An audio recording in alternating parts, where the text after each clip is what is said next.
pronounce they, them. Levi, pronounce he, him. And maybe the first question, just to get us going, and I have 3 to start us off with, is tell us about your gender.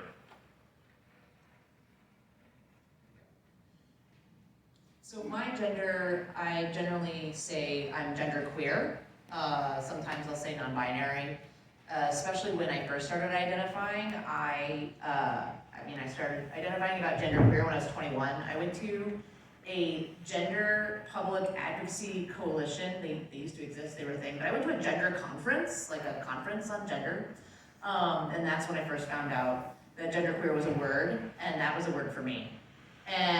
But the other trouble was I was 21, and I also had a lot of friends who were in their 40s and 50s, and queer was not a word they were ready to hear in a calm context, like in a context without expecting a brick to the head. So I made sure to say usually non-binary is what, or gender fluid is what I would use in those spaces, but I think queer has become a word that's been well reclaimed and is a word that many people can say in many spaces now. So generally I identify as genderqueer, non-binary. I know I present what we call presenting mask or masculine predominantly. So I wear a lot of go to the men's clothing side of the department kind of thing. But yeah, so I would say I'm typically mask presenting genderqueer is how I would define my gender. So with my gender, I pretty much identify how I present. So, I present very masculine, and that's how I prefer to identify. I'm very fortunate that I don't have to explain myself when I'm meeting people for the first time, because I identify the way that I present. I do, however, like to interject or add my pronouns at any opportunity that I get, just because I like to open the floor and make that a safe, make that a more commonplace thing, so that way it opens the floor for people who don't identify how they present, just to make it a little bit more normal, just to normalize that. But like I said, I'm very fortunate that, when I meet people on the street, I don't have to explain myself to them. Speaking of that, how do you introduce yourself to new people? Like I said, for me personally, because I identify the way I present, I don't have to introduce myself any other way than I'm Levi. If I'm comfortable with people, sometimes, and depending on the setting, I'll go into a little bit more detail. I might feel comfortable opening up about, my story, being transgender, but it really all depends on the situation. Same question. What's really funny is I work for the Fairfax County Public Schools, and we love some professional development. If you're a teacher, you know what I'm talking about. And so there's lots of opportunities to introduce myself, and it's always kind of clever. It's like, oh, tell us your name, and then something fun fact or whatever, and your favorite color, or we might not have time for all of this stuff, and it's like, okay, just go around and we'll just do our names. But it is, when given the opportunity to say my name, I'm always making sure I say my pronouns as well, to just clear the air, so to speak. So, hi, my name's Kai, my pronouns are they, them. And that's how I pretty much roll into that, especially with meeting new people. Like Levi was saying, it's really important, especially for those of you that want to be allies in the space, to always say your pronouns. So when Weston introduces himself, and he's like, hi, my name's Weston, my pronouns are he, him, it sets a different tone. It tells somebody like me that, oh, I can say they, them, because I haven't been using they, them for as long as I've been identifying as genderqueer. I've really only been using they, them for probably about 5 or 6 years, and I also owe a lot of that to my amazing wife, who has been really supportive and wonderful in helping me on my own journey, because pronouns can be hard, not just in the they, them, but also with he, him, and she, her. It's funny, you may not notice it, if you're all, so the term is cisgendered for somebody who was assigned as female and then becomes a woman later, or was assigned male at birth and becomes a man. So when you have a group of cisgender folk who may not talk about their pronouns, you actually also might just misgender each other now and then, and nobody's gonna notice. You're just like, oh, it's like when you accidentally say a different word and you're like, or, you know, a parent talking about a kid and they're talking, you're like, oh, you meant the other kid. I'm caught up. But when there's a transgender person in the room, all of a sudden it's like you misgender and they're like, oh, the world's gonna end. And that's how it feels a little bit sometimes. But when you introduce yourself with your pronouns, it does create that space for people to be like, oh wait, you meant this, right? We're like, oh yeah, okay, cool.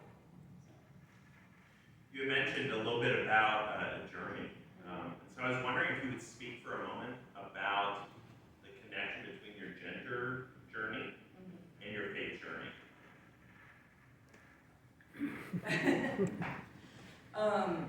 So I was raised Catholic, which is a common theme in the Episcopal Church, apparently. And I had some very,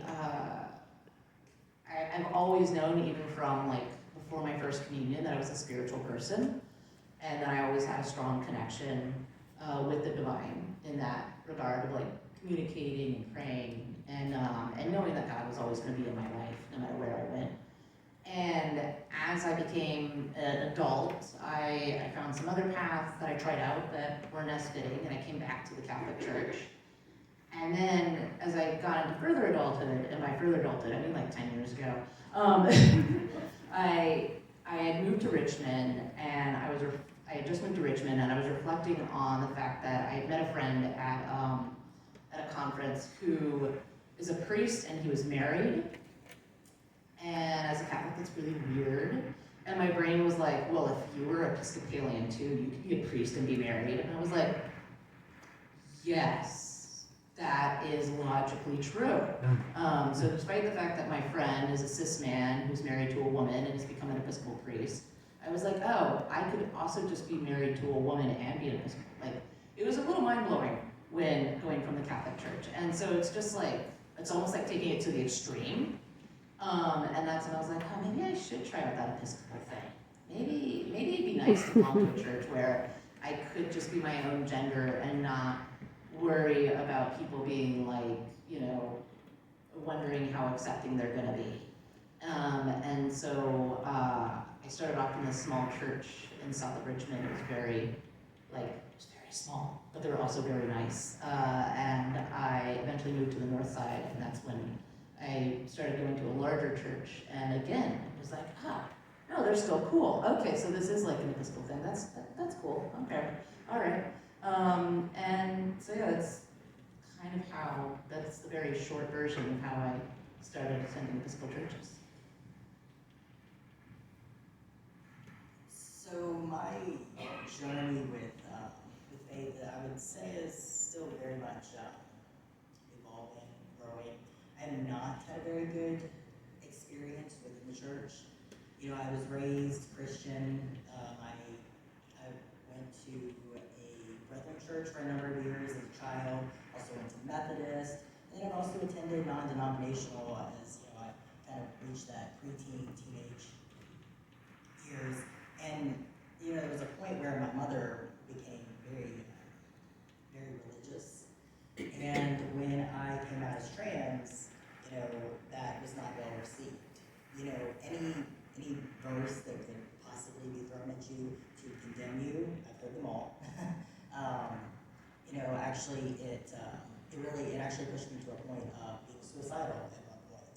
I reached a point before I started medically transitioning, really just in the short time that I come out, where, you know, you reach a do or die point in your life, and it's either you're either going to self-destruct or, you know, you're going to move on this new journey. You know, fortunately, I did not kill myself, but, you know, even to this day, I still have a lot of reservations within the church, not with people who attend church. You know, I know it's very specific to the interpretation and how people read the Bible. opposed to attending church. Again, some churches maybe, but you know, like I said, I'm not opposed to coming back to a church, but for now, it's not really in the cards for me. Not at this point in my journey. I'd rather, you know, focus on continuing down the path that I am. Maybe I'll come back down to church later on, but probably, you know, I was born and raised in Shenandoah County, so not too far from here. Most of you probably know where that is. It's a very rural area. Folks aren't terribly accepting there. And when I first came out, was the only trans person, was the first trans person that Muslim had ever known. And that was very difficult. And having people try to fit that into church and where that plays into how God views it, you know, like I said, I've heard a lot of different views on, usually they were not all that accepting. So, suffice that to say, maybe one day I'll come back to a church, you know, family that I feel comfortable enough in. That's not to say that I don't believe, because I very much do believe in God. It's just having trouble finding a church family that, you know, fits where I need to be. It's time to open up for questions.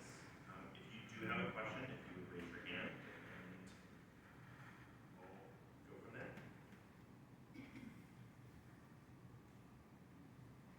So what does family look like? Family life look like for both of you?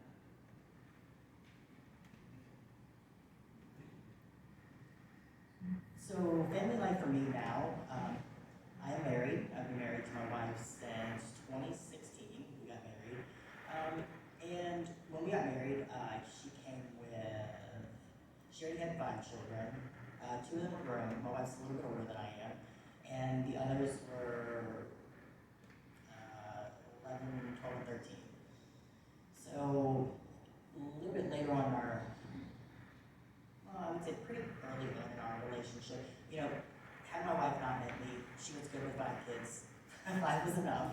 However, being that I really wanted to experience parenthood from, you know, having a baby, you know, of my own and great. Not that genetics mattered, it wasn't that. I just wanted to raise a child from baby up.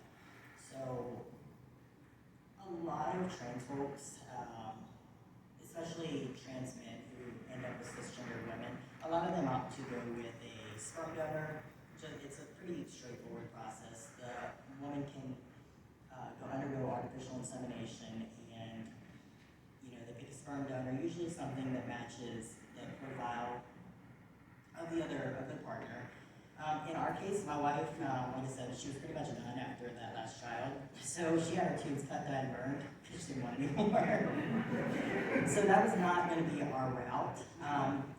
And so what we ended up doing, and we probably would have went this route regardless, but we ended up undergoing IVF, and we harvested my eggs and picked a sperm donor that kind of matched her profile, her heritage, and then she ended up carrying the baby. So in a way, it was kind of like the baby ended up being part of both of us, because I contributed DNA. She wasn't able to contribute DNA per se, but she didn't carry the baby. And of course, you know, if you factor in epigenetics and all that good sciencey stuff, then in a way, she contributed a large part of, you know, the baby development and the way the baby ended up coming out.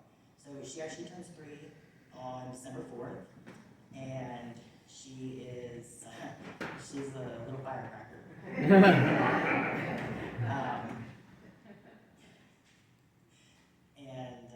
Yeah, so family, you know, I think it's great because, and I really like telling people that, because, you know, family can look like a lot of different things, especially when you're trans.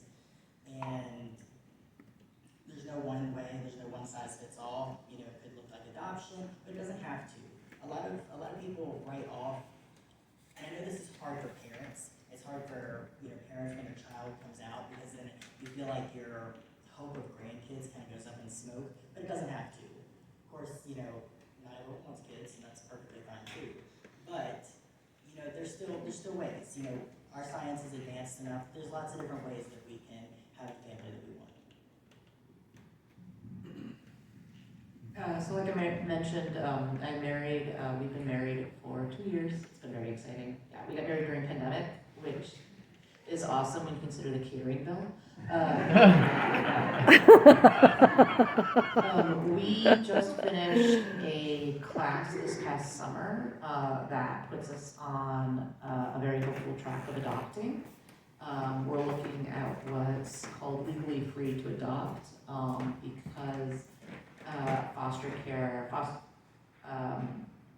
has this different perception when people talk about fostering to adopt, that they don't recognize that when kids are initially placed in the foster care system, it's about getting the parents, back on track and getting those families reunited, versus kids who are legally free to adopt, to be adopted. Those are the kids whose parents, whose birth parents are no longer in the picture or no longer able to be the full-time parent. So those families can look very diverse and different. So yeah, we're looking at adopting in a couple of years, but right now it's just my wife and I and 2 dogs, and that's pretty fun. I have 3 siblings who are all married, and the older 2 have kids, and one of which has 2 daughters and a non-binary child as well. So we call them nibblings because it's we're often called non-binary, instead of saying like aunt or uncle, you often end up saying pibbling, like parent sibling, and then somehow like niece, nephew become nibbling, I guess, in reverse parent sibling, the pibbling. So I'm pibbling Kai, and then I have 1 nephew, technically 2 nephews, and 2 nieces, and a nibbling. So it's kind of, or a collection of 5 nibblings altogether. So.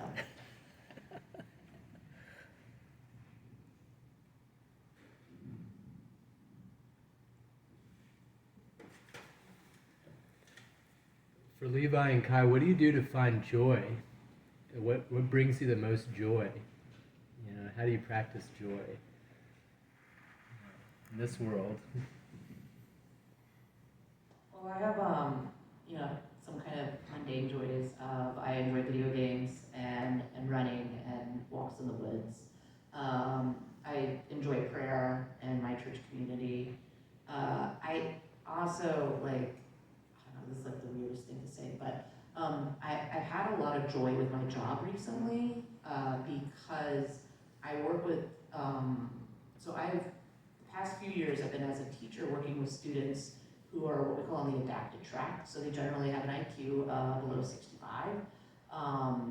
And that means that they are, after they finish their academics by like 11th grade, they're more focused, and throughout, alongside the academics, they're focused on their life skills, learning how to communicate, learning how to talk, learning the definition of what yes and no mean, and getting into learning how to be a part of our greater community. And I am on a new team developing curriculum for the first time for our county, which is mind-blowing because the gen ed side and everybody else has had so much curriculum. But so I'm just like, I'm in it to win it. I'm here to develop curriculum, to help the teachers, to help the students. And so, my job isn't like, all candies and rainbows every day, but there is like this continued joy of like, I'm getting to help the teachers and I'm getting to help students that I'll never meet. And that's kind of been a joy carrying me for a bit. Sorry, I'm writing that high. So for me, first of all, my daughter, of course, brings me a ton of joy. There's nothing like just kids, and everything's so simple with them. So anytime that I get to spend with her is, brings me a lot of joy. But the other things that really bring me a lot of joy is I love doing things like this. I like doing advocacy. I like being there to help educate others, not only for especially trans awareness, but the other one that's really close to me that I enjoy, and it brings me a lot of joy to go out and advocate for, is also suicide awareness. I did lose a brother to suicide in 2020. He was 19. And, you know, it also comes into play just as much in the LGBT community because it's still all tied together. He wasn't part of that community, but, you know, it often does fall hand in hand. Just like I mentioned earlier, having my own, you know, close encounter with suicide and having, you know, suicidal thoughts, it brings me a lot of joy to be able to come to people and advocate, you know, that, you know, there are resources, you know, it's not always going to be bad, you know, there are things that we can do to make things better. So along those lines, one question I have is, we heard in the video and we heard through some of the experiences that I've heard you say is that teenage years are really challenging and really formative for how a person's gender identity is formed. What advice would you have to those of us who would consider ourselves aspiring allies to be able to help students, teenagers, as they are questioning maybe their own gender identity?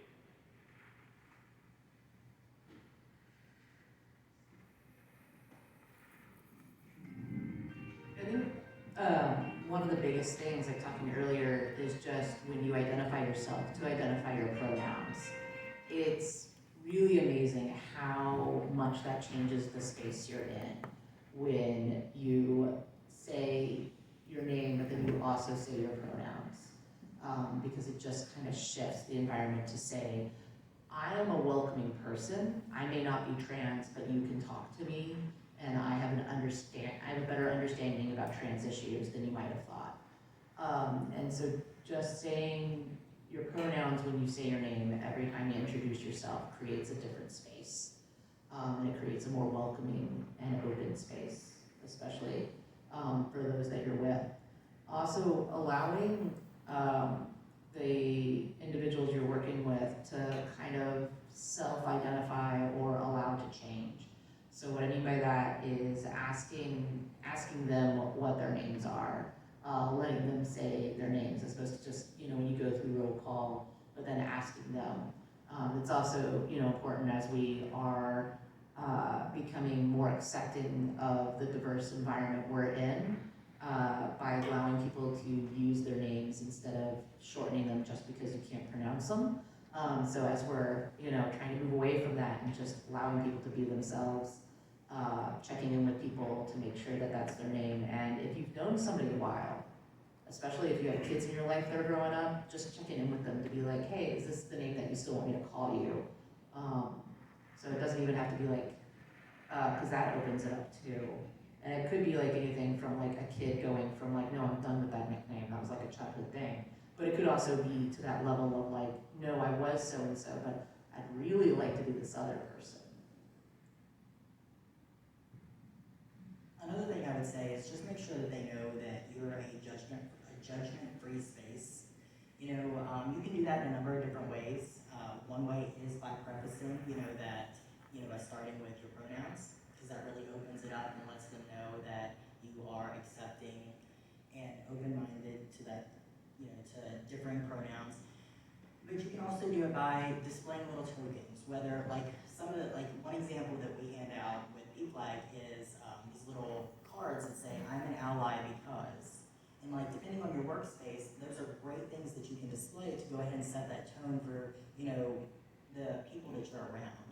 And then also depending on your profession or what kind of situation you're in, you know, you can also set the expectation with your peers too. So I've spent the majority of my career in retail management. It's not what I'm in now, but you know, I spent the majority of it in retail management. I've been in a lot of positions where I manage a lot of people. And you know, even in the role that I'm in now, I do facilitating. It still kind of falls along the same lines, but just setting those expectations with your peers or with the people that work with you and below you of how you want to address certain things. Like putting your pronouns in the email. You know, a lot of people don't understand why. Be open to explaining the why behind it. You know, yeah, because like for instance, I got some pushback couple months ago from somebody at work, and they're like, why do I need to do it? Obviously I'm a girl. Well, yeah, you might be, but, you know, by putting your pronouns, maybe the next person who might present feminine doesn't go by she and her. Maybe they like they and them.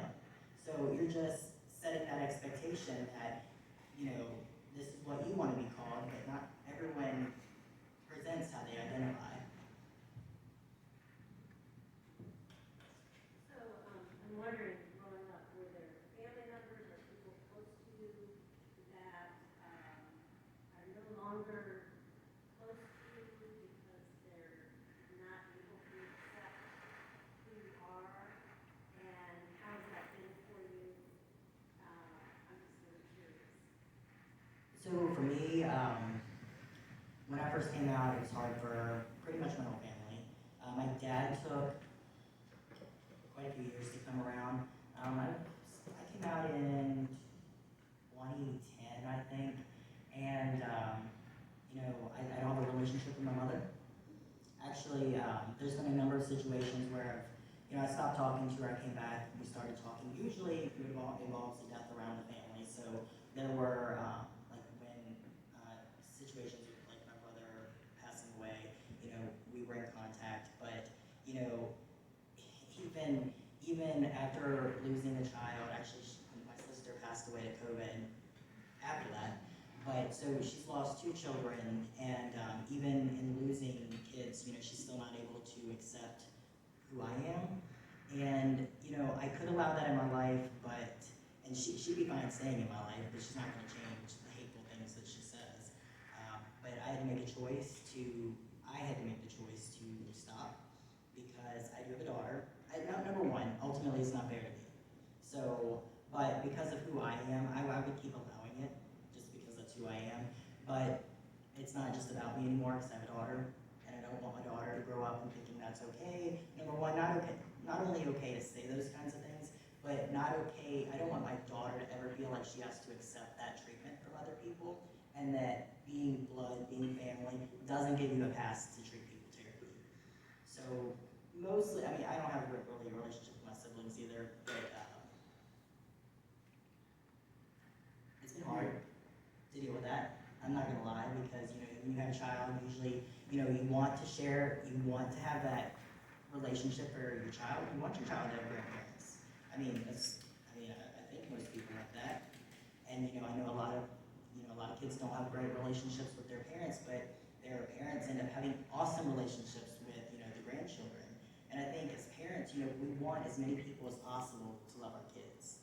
But I think that part has probably been even harder for me than not having that relationship myself. I kind of eased into my transgender identity, and I kind of eased my various communities into it. So when I was first identifying at 21, I had eased like my coworkers, which is funny because that's usually where people start last. But you know, my coworkers and like the people I volunteer and spend time with, and then like, you know, getting into those realms with like my and friends initially, of course. But my family was like the last people to really go to have to put up with it, and my siblings have just been great, and they've always been really supportive. And I mean, like it's kind of funny because like I have 2 older siblings, so the transgender stuff, they're really supportive there. You know, older siblings are always like, "Why are you doing that?" I'm like, so as far as my siblings and my nibblings, my in-laws, like they've all been great. My parents-in-laws, my wife's parents have also been really exceptional. When it comes to my own parents, you know, they've had their own kind of struggles.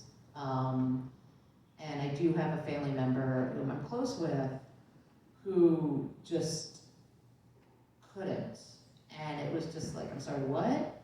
And she was like, well, you know, God created them male and female. And I was like, all right, we need to stop. You need to process and come back to me. And then they were like, and then she came back to me and she was like, well, but whenever I say they, them, then it's like, who am I talking about? Maybe I'm not talking about a real person. I was like, okay, you need to go back and process some more, and maybe we just don't talk. And that was hard, because this was a family member I'm talking to almost every month, and it's just like, we're not gonna talk now because you have some processing you need to do. And they're like, well, you're not explaining all this gender stuff. I'm like, there's Google, it's weird, because I am always willing to be the advocate. Like, any of y'all could ask whatever question you want, and I'm gonna try and hear the question that I know you're communicating and that you want to know because you're trying to learn. And the same thing for my coworkers and every school I've worked at, for my school's coworkers, my parents, of the kids that I've taught, everybody. I've just been like, all right, cool. But when it came to this family member, I was like, but you could Google this. It's really not that hard. And it just hurt so much that this family member who knew me wasn't gonna take the effort to do the research. And somehow that hurt way more than any coworker or stranger coming up to me with every last question under the sun, which is totally awesome. So please ask any other question that you want. But yeah, there was just that pain that I had to process on my own, process with my wife as well, but also making that person to go through it. But, happy ending, that person did finally realize some things, and they've been doing much better, and they are back in my life. So I didn't want to leave you on the down ending there.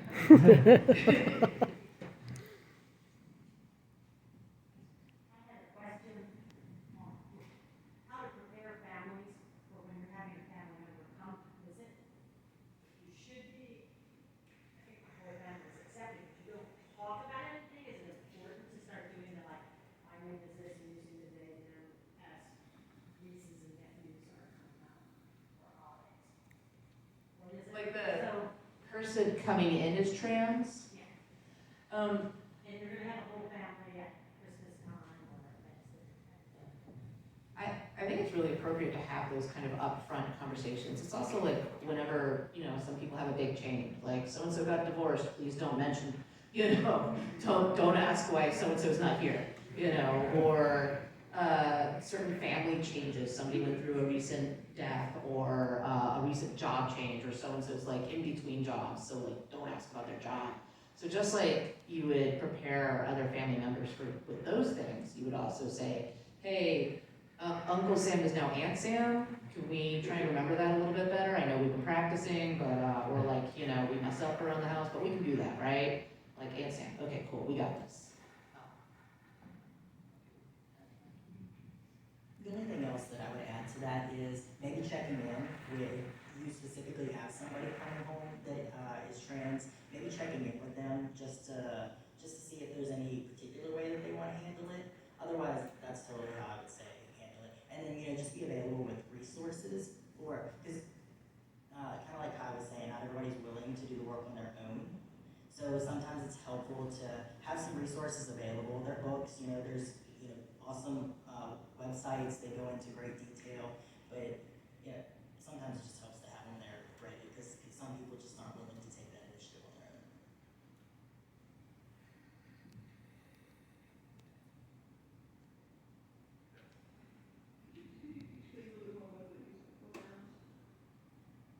Explain a little more the use of pronouns. I believe that was the question.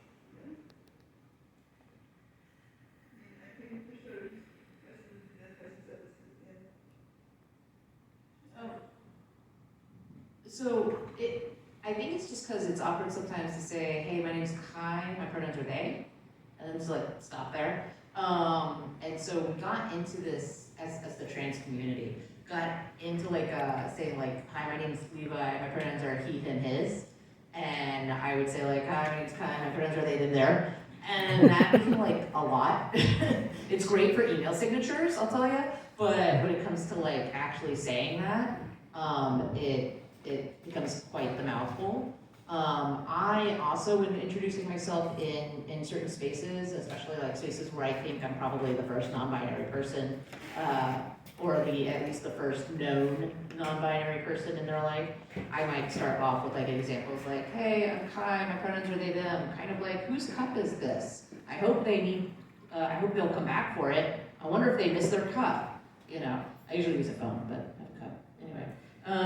And just talking about like their cup is very low, maybe they think it's trash and they left it behind. But we all know we're talking about one person. So sometimes I'll use those examples to help people be like, oh yeah, Kai, okay, Kai they. Because that's also another thing, like when you talk about somebody coming in, to have that kind of practice in your own head of having to make that sentence, like, okay, Levi, he spoke at the church the other night, he watched the film with us, and he had a cool hat. I can't think of anything other than him right now, sorry. Yeah. Did that answer the pronoun question?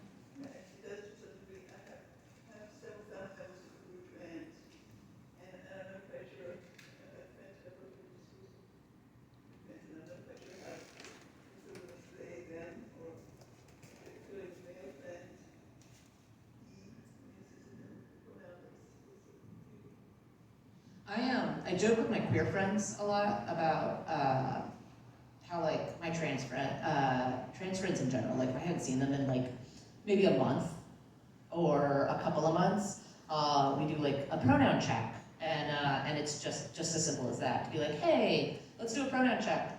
I'm still going by they, them. You? And then they're like, yeah, I'm now going she, her, or maybe I'm experimenting with they. So it's just also a way to like kind of open it up to see if it's changed. So yeah, so you can just also be direct, or you can ask somebody else to be direct for you, who knows them better. So would you say that queer is different from being trans? Queer is fluid, that doesn't matter, but trans is not that? Queer is a sexuality, and genderqueer is the gender part.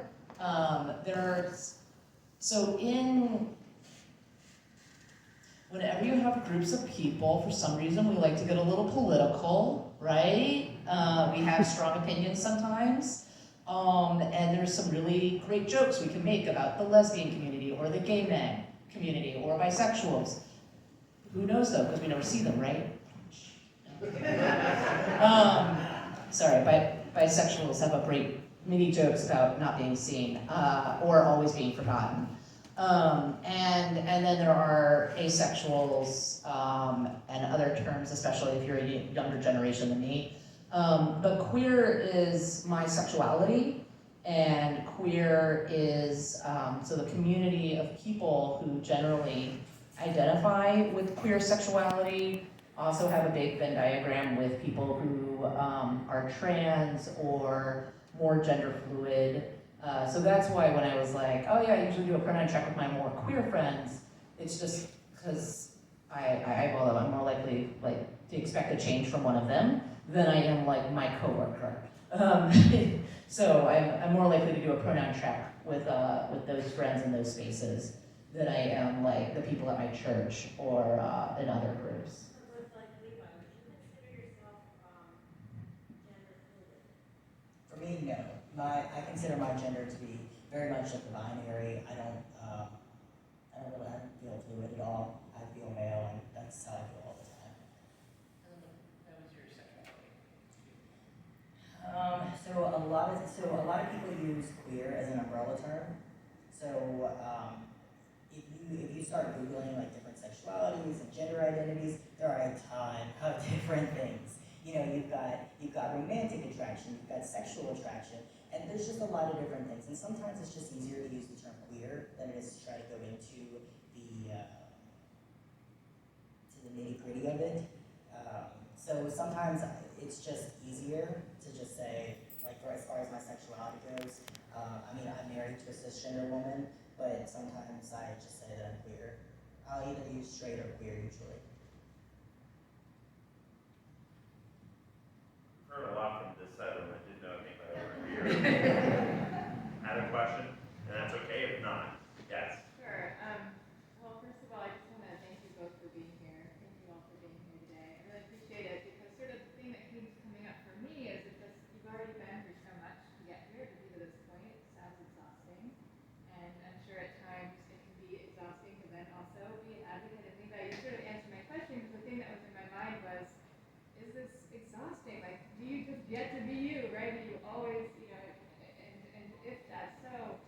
in your life, how do you navigate that to sort of keep yourself centered and not always feeling like you have to be the educator? So speaking for me, like I said, I get a lot of joy out of doing this. I like being that advocate, but I know that that's just speaking for me. So usually, like when I do these types of things, I like to preface that, this is how I feel. Like I had said earlier, that they're open to, any question pretty much. I'm the same way, unless you are trying to be hateful or rude, I'm going to answer any question you want, especially if I know that it's coming from a genuine place. Even personal questions, are rarely off the table, like I said, unless you're, not coming from a good place when you ask them. But not everybody feels that way. So, a lot of people just want to live their lives. They don't want to be advocates, and that's fine. And I don't mind being that person in their place. So I don't feel like I need to do anything to kind of, regroup or anything, just because it's just something that I enjoy doing. So I've done a fair bit of these kind of talks as well. And these are definitely joyous, as I would say. And it's just so wonderful to meet so many different people who are willing to learn and willing and interested and ready to listen. The thing that's exhausting for me in like trying to live my life are bathrooms. That is the most exhausting part of my life. You have no idea how great of a feeling it is. I can walk through those doors and I saw non-binary bathrooms. I was like, oh, single stall, yes! Because it's like, because of the curriculum, because of where I'm placed at work right now, if I wanted the non-binary option, I would have to go down 2 flights of floors, have to go down 2 floors and across a room and into like our big training area. And I'm like, no. So I just started using the men's on my floor because like any other teaching facility, there are like 3 other guys that use it and they don't care. There are like 90 women for the women's and then there's like us 3 people for the men's. And they just are really cool, so I'm kind of like awesome.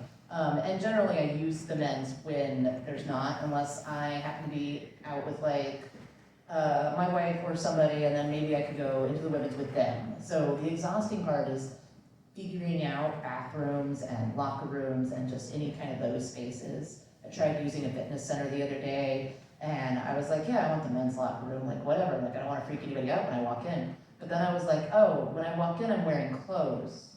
But then there's that point after the workout, because the whole point of the locker room is to switch from stinky clothes, shower, and have non-stinky clothes. There's that in-between part where I'm like, oh, I no longer present masculine. Like that point between the shower and the new clothes, it's like, now I'm in the wrong spot. How can I magically go into the other locker room until I'm all dressed again and then be back in the locker room that I would look normal in? And that the answer is that doesn't exist. So those are the exhausting parts, not the questions, funny enough, not the advocacy. I agree with that. Even as somebody who presents masculine. That's crazy. Yeah, I don't know how well you know Fauquier County, but I'm just wondering, is there anything that we could do collectively to support the LGBT community, whether they're students or older, in the working world, as a community, or maybe even as churches together? Is there any need for a gathering place, or is that not something that's helpful? Or? I can't speak for Fauquier County, but in Shenandoah County, we are a relatively new chapter. We just became a chapter in May, and right after we became official, we did what we call a Pride potluck. It was just something small that we could throw together really quick for Pride Month, because we just got our official chapter status at the end of May. And our biggest takeaway from that, we did actually have a pretty good turnout beyond what we were expected. But there's a lot of rules and stuff, hoops to jump through as far as P-flag specifically goes, in dealing with children or anyone under the age of 18. But our biggest takeaway from what people wanted, whether it was the youth or the parents, was they wanted a social place where the kids could get together. They didn't want, not necessarily anything structured, they just wanted a safe place where they could hang out and be with other kids.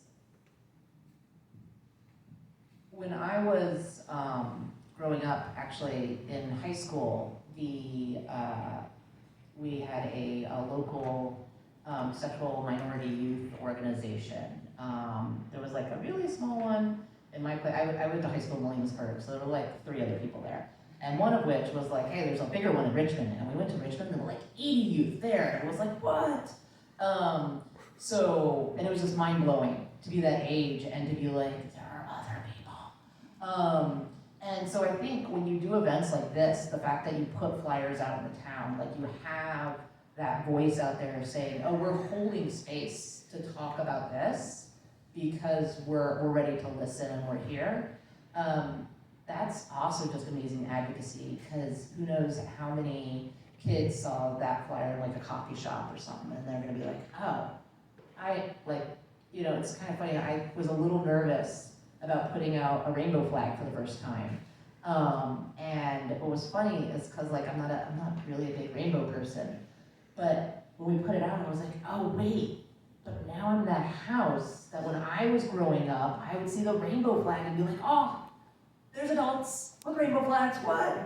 And it's funny when we talk about visibility, but things like a rainbow flag or a flyer in more spaces about the fact that these events are happening, or just even social gathering areas where like kids can be kids, but kids also know they're in a safe space and that there are adults who are just gonna be safe.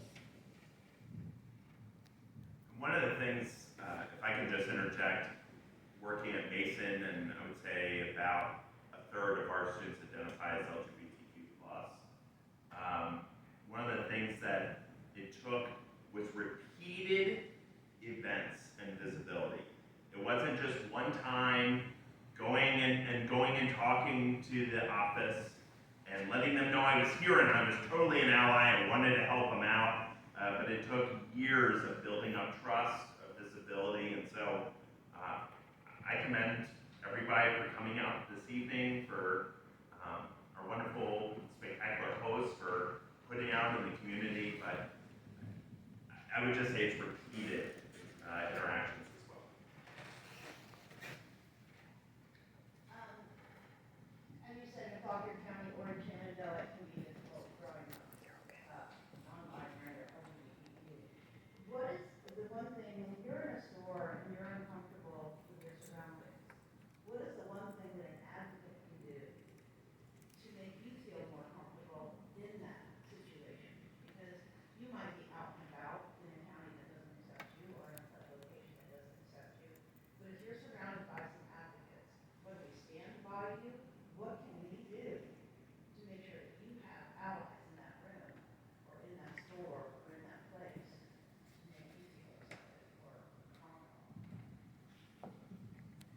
Sometimes it can be really awkward, like if you notice somebody being that it's uncomfortable, it can be a little bit awkward if you go up and say, hey, I'm an ally, because, depending on their situation, that might not be the best thing to do. I think it's really nice when people wear something, whether it's a pin or something that just kind of shows that they're an ally. Even if it's something small, like the pin that I have on my shirt. Just something small that shows that, you're a safe person, and that, because when I see those things, I know that I do present mail, and, most people, anyone that passes on the street, that's how they're going to view me. But internally, I'm still worried of people, because I have a guard up. I'm not going to open myself up to them typically, but I know that I can relax a little bit around people that I can see that is an ally in some sort, even if it's something as simple as a little thing.